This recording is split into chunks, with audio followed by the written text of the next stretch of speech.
ओम शांति। 17 फरवरी 2023 साकार मुरली।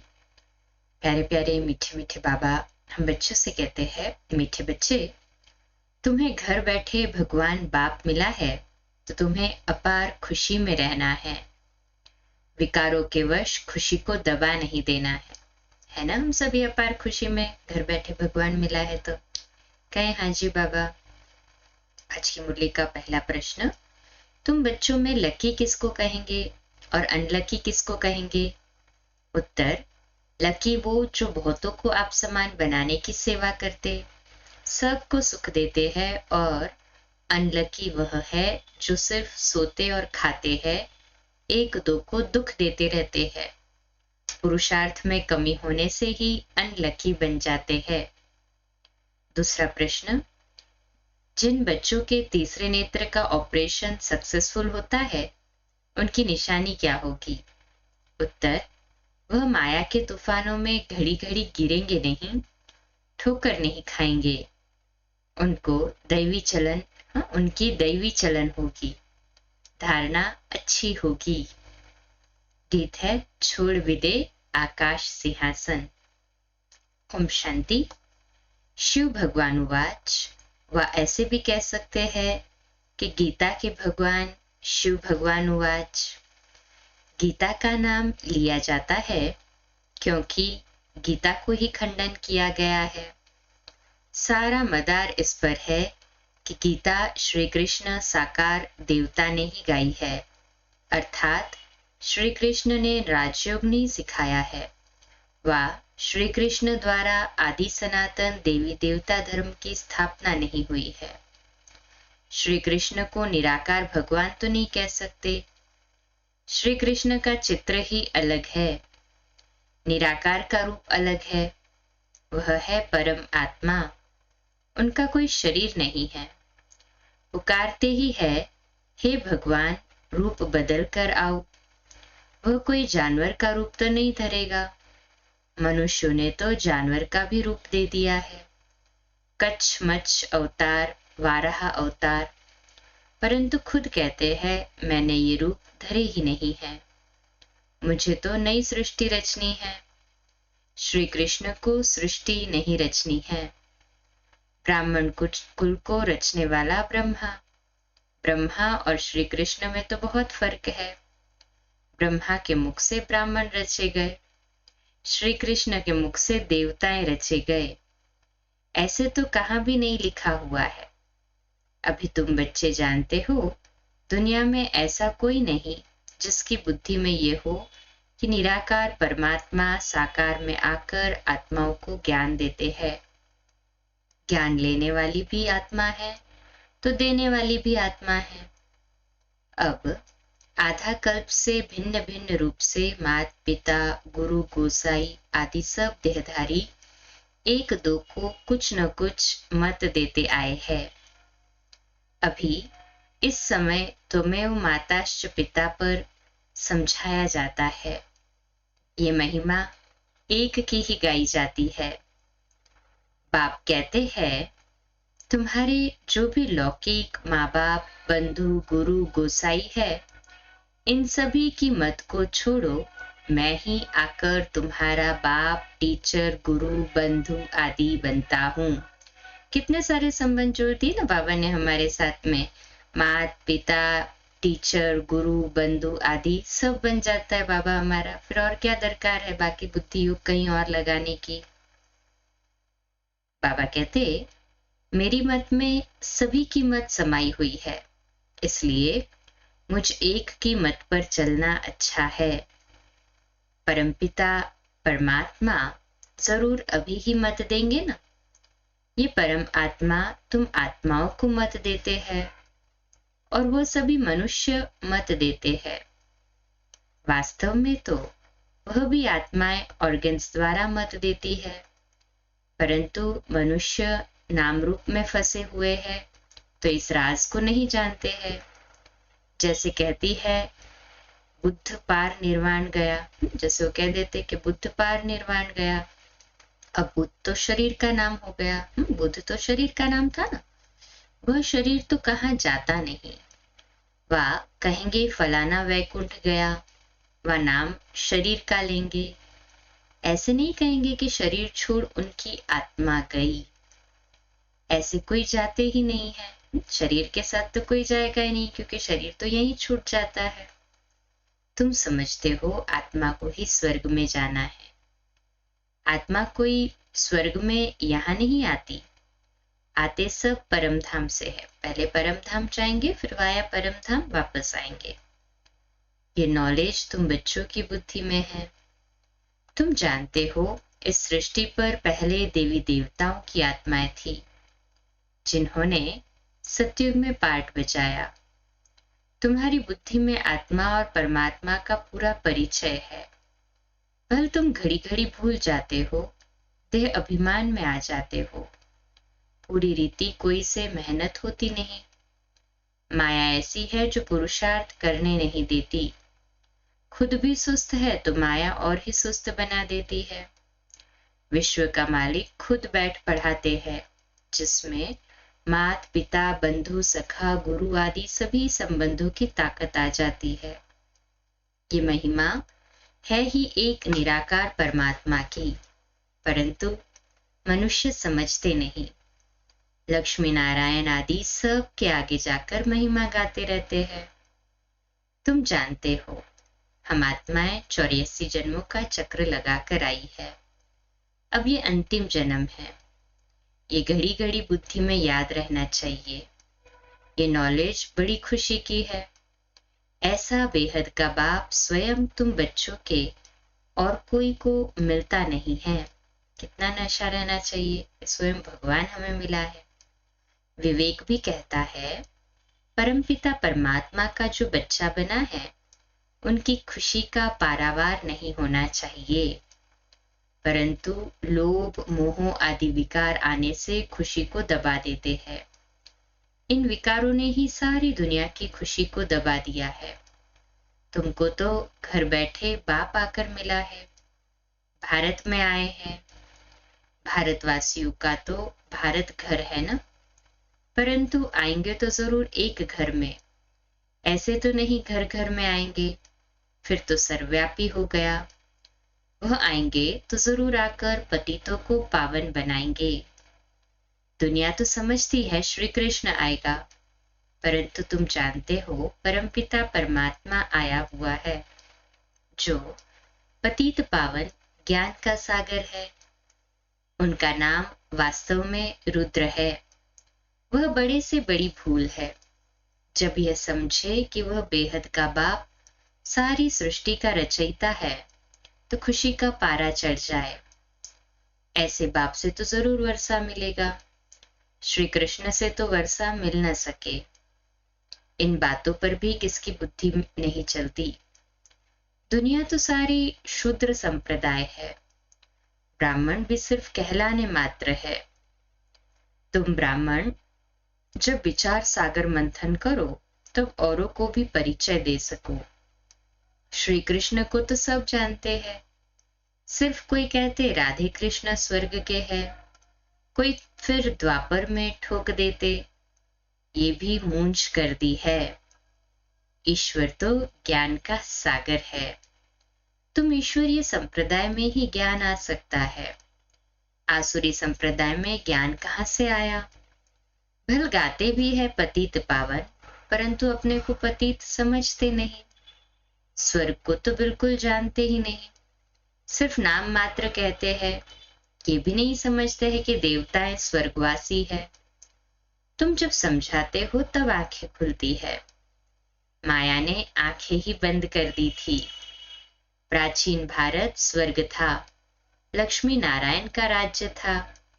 ये भी नहीं जानते, हम भी नहीं मानते थे।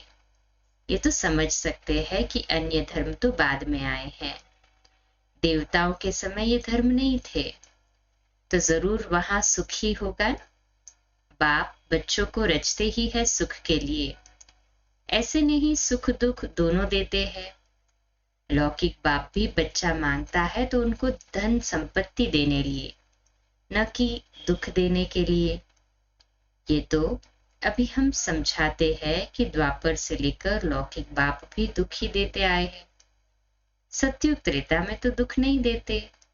यहाँ माँ बाप प्यार तो बहुत करते हैं, परंतु उनको फिर काम कटारी नीचे डाल देती है। बाबा कहते हैं तो दुख आरंभ हो जाता है ना, विकारों में गिरते तो दुख आरंभ हो जाता है। सतयुग में तो ऐसे नहीं होता, वहां तो दुख की बात ही नहीं है। ये बाप बैठ समझाते हैं, तुम्हारे में भी नंबरवार समझते हैं। बाबा तो सबको समान समझाते हैं, पर समझने वाले नंबरवार हो जाते हैं। बाबा कहते हैं तुम्हारा ये ज्ञान योग से ऑपरेशन हो रहा है, परंतु कोई का सक्सेसफुल होता है, कोई का नहीं होता है। जैसे आंखों का ऑपरेशन कराते हैं तो कोई की ठीक हो जाती है, कोई में थोड़ी खराबी रह जाती है, कोई की आंखें बिल्कुल खराब हो जाती है। तुमको भी अभी ज्ञान का तीसरा नेत्र मिल रहा है, तो बुद्धि रूपी नेत्र खुल जाता है तो अच्छा पुरुषार्थ करने लग पड़ते हैं। कोई का पूरा नहीं खुलता, धारणा नहीं होती, दैवी चलन भी नहीं होती, माया के तूफान में घड़ी घड़ी गिरते रहते हैं। एक तरफ है 21 जन्मों का सुख देने वाला उस्ताद, दूसरे तरफ है दुख देने वाला रावण। उसे भी उस्ताद कहेंगे। बाप कहते हैं मैं तो कोई को दुख नहीं देता, मैं तो सुख देने वाला नामी ग्रामी हूं। सतयुग त्रेता में सब सुखी है, सुख देने वाला और है।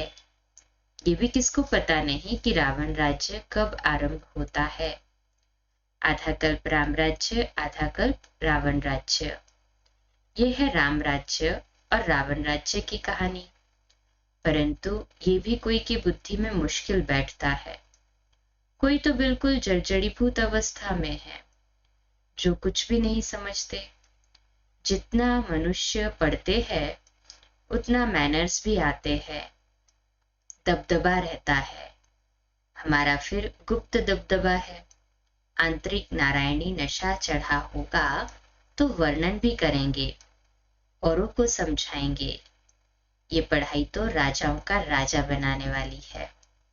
कांग्रेसी लोग तो राजाओं का नाम सुनकर गर्म हो जाते हैं, क्योंकि पिछाड़ी के राजाएं ऐशी बन गए हैं।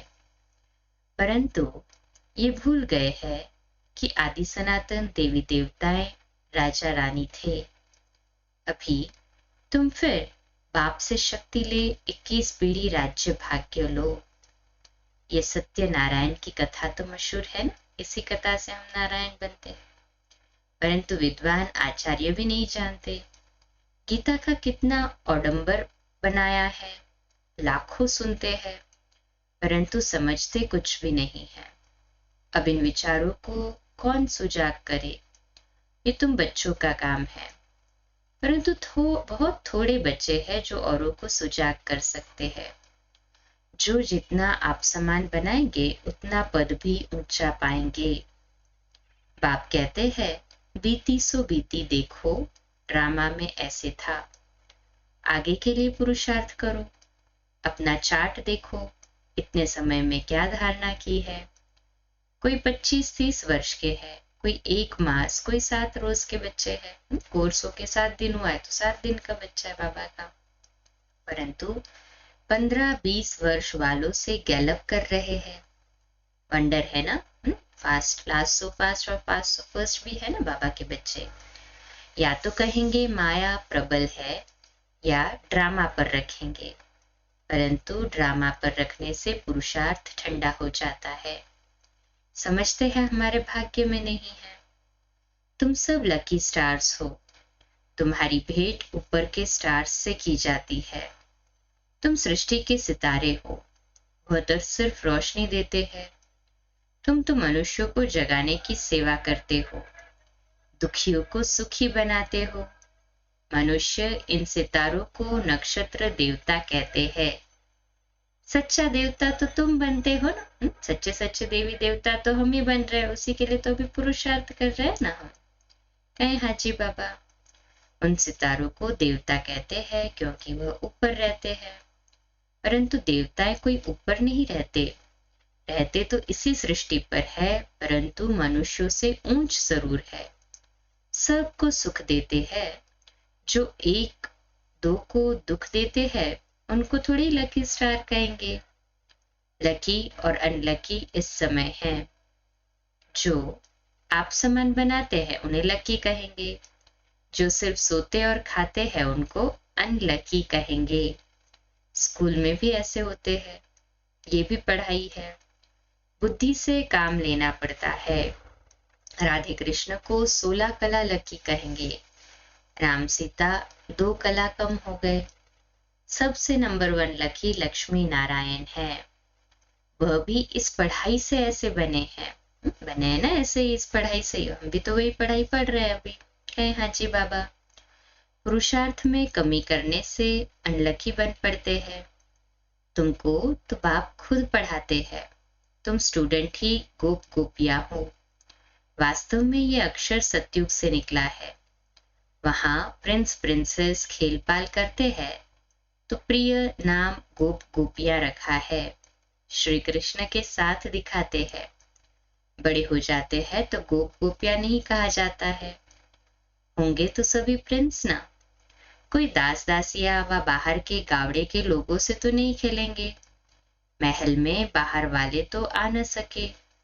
श्री कृष्ण बाहर जमुना आदि पर नहीं जाते हैं, अपने महल में ही अंदर खेलते हैं। भागवत में कई फालतू बातें बैठ लिखी है, मटकी फोड़ी आदि। उनको क्या जरूरत श्री कृष्ण को कि मटकी जाकर फोड़े। ऐसा कुछ भी नहीं है, वहां तो बड़े कायदे हैं। तो बाप कितना समझाते हैं, कहते हैं श्रीमत पर चलो, इस समय तुमको सुख ही सुख मिलता है। उनकी कितनी महिमा है, सबके दुख कैंसिल कराए सभी को सुख देते हैं। कहते हैं माम एकम याद करो। ये बाप आकर न पढ़ाते तो तुम क्या पढ़ सकते, तुम पढ़ ही नहीं सकते ना। ये मोस्ट लवली बाप है, सबसे अच्छी मत देते हैं। मन मना भव, मुझे याद करो, स्वर्ग को याद करो, चक्र को याद करो। इसमें सारा ज्ञान आ जाता है। वह तो सिर्फ विष्णु को स्वदर्शन चक्र दिखाते हैं, परंतु अर्थ का तो पता नहीं। हम अभी जानते हैं कि शंख है ज्ञान का, जो निराकार बाप देते हैं। विष्णु थोड़े ही देते हैं, और देते हैं मनुष्य को, जो फिर देवता अथवा विष्णु बनते हैं। कितना मीठा ज्ञान है, तो कितना खुशी से बाप को याद करना चाहिए। अच्छा, मीठे मीठे सिकिरते ब्राह्मण कुलभूषण सुदर्शन चक्रधारी बच्चों को याद प्यार, परंतु बच्चे स्वदर्शन चक्र चलाते बहुत थोड़ा है, कोई तो बिल्कुल भी नहीं फिराते। बाप तो रोज कहते हैं स्वदर्शन चक्रधारी बच्चे, ये भी आशीर्वाद मिलती है ना। अच्छा, मीठे मीठे रूहानी बच्चों को रूहानी बाप की नमस्ते। हम रूहानी बच्चों की रूहानी माता पिता बाप दादा को याद प्यार, गुड मॉर्निंग और नमस्ते। वाह बाबा वाह, शुक्रिया बाबा शुक्रिया। धारणा के लिए मुख्य सार। पहली पॉइंट, एक बाप की मत में बाप, टीचर, गुरु, बंधु आदि की सब मतें समाई हुई है, इसलिए उनकी मत पर ही चलना है, मनुष्य मत पर नहीं। दूसरी पॉइंट, बीती को बीती कर पुरुषार्थ में गैलप करना है, ड्रामा कहकर ठंडा नहीं होना है। आप समान बनाने की सेवा करनी है। वरदान, शांति की शक्ति द्वारा सर्व को आकर्षित करने वाले मास्टर शांति देवा भव। विश्लेषण, जैसे वाणी द्वारा सेवा करने का तरीका आ गया है, ऐसे अब शांति का तीर चलाओ। इस शांति की शक्ति द्वारा रेत में भी हरियाली आ सकती है। कितना भी कड़ा पहाड़ हो, उसमें भी पानी निकाल सकते हो।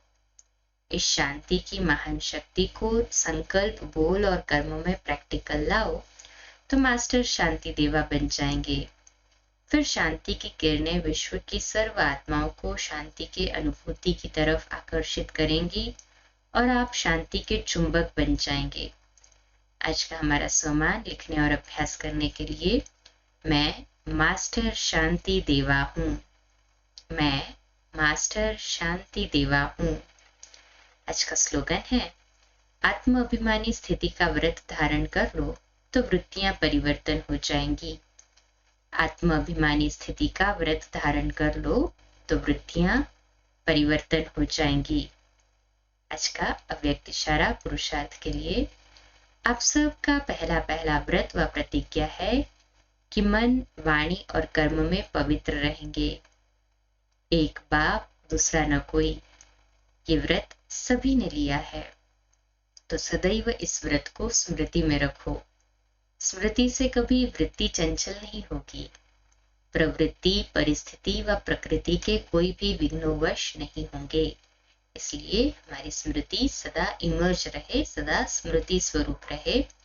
जो पहला हमारा प्रतिज्ञा है बाबा के साथ में, पहली प्रतिज्ञा कि मन, वाणी और कर्म में पवित्र रहेंगे, उस पर अडिग रहे। अच्छा, कम बोलो, धीरे बोलो, मीठा बोलो, सत्य बोलो, सोच समझकर बोलो, निमित्त भाव, निर्माण भाव, निर्मल वाणी। ओम शांति। कल सुबह अमृत वेला 3:30 से 4:30, मुरली क्लास 4:45 बजे और आज रात्रि क्लास अव्यक्त वाणी के आधार पर 8:45 बजे। ओम शांति।